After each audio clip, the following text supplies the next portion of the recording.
So I'm with Andrew from Ultra Knowledge.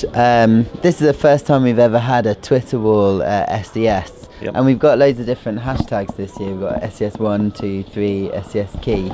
Can you talk us through it? What is it? Sure. What's it good for? Well, the tweet wall was the first part of our new visualising news service. So this is news, and how do we actually present that in a new way for users to interact? So you can see at the back we're actually taking the tweet pic of anybody who's tweeted about SES, SES Conference, SES London. But what's really interesting is we also have created a separate set of keys. SES1, SES2 and SES3 refer to the sessions that are actually going on in the conference, and every time somebody tweets they actually make a vote. Now what's really interesting about this is that we are recording all of that data, and the insight we'll be able to get from who tweeted the most sessions, who's the top tweeter, which sessions didn't go down too well so people weren't tweeting, and it opens up some interesting commercial opportunities as well, because as you can see this is like a vanity area. So as a brand, if I'd like my terms to be there, maybe I could sponsor a session for the next SES New York or San Francisco. There's certainly lots of opportunities for this that we're discussing with SES for the next events. And but is it just a gimmick? I mean, what are these coloured charts and stuff?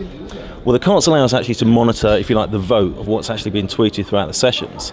And what we found was at the SEO keynote earlier on, and people were using that hash key to send questions. So suddenly we're actually engaging with the audience through Twitter to the actual speakers. What also is going to be great is we're recording all of this data.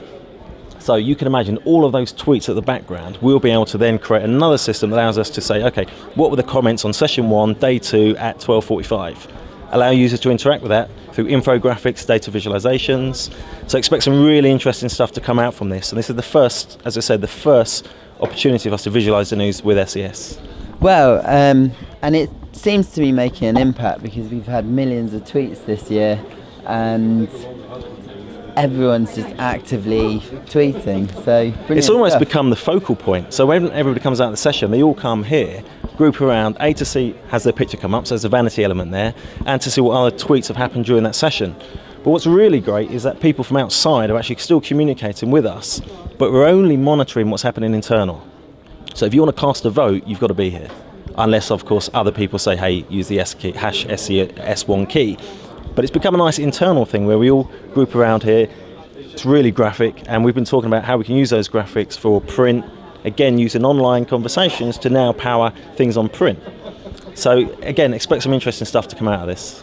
Yeah, and finally, like, what do you think of this sort of stats-based navigation? I mean, statistical interfaces, is there a future in it? Well, that's why we launched Visualising the News, because bar charts are boring. News sometimes is boring, but how you actually engage with the new audience base is by innovating. Do something different, allow people to interact with content in a completely new way, and who knows what will come out of it. This is the first experiment. We took the opportunity to speak to Jonathan, yourself and Matt at SES and say, hey, we've got a great idea, should we try it? And you guys were open enough to say, yeah, let's do it. And I think it's been a great success. Yeah, it sure has. Brilliant, thanks Andrew. No problem.